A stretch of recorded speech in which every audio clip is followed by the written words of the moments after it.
शुएब मलिक से तलाक के बाद सानिया मिर्ज़ा को क्या मुश्किलात पेश आईं। साबिक टेनिस स्टार सानिया मिर्ज़ा ने ज़िंदगी के कठिन लम्हात से मुतालिक लबकुशाई कर दी।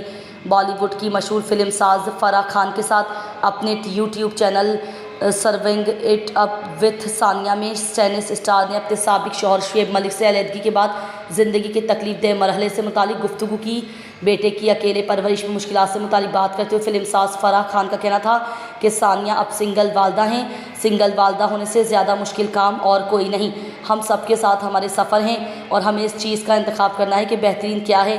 सानिया ने इस बात का एतराफ़ किया कि माँ बनना, काम करना और पढ़ना अक्सर उनको थका देता है। उन्होंने मज़ीद कहा कि वो इस बात को कैमरा पर नहीं करना चाहती हैं, लेकिन एक ऐसा मौका था जब वो बहुत तकलीफ़ में थीं और फ़राह खान उनके सेट पर आईं और उसके बाद सानिया ने लाइव शो किया। अगर फ़राह ना आती तो वो शो ना कर पाती। फ़राह खान ने बताया कि वो बहुत डर गई थीं। उन्होंने सानिया को पहले कभी पैनिक अटैक में नहीं देखा था।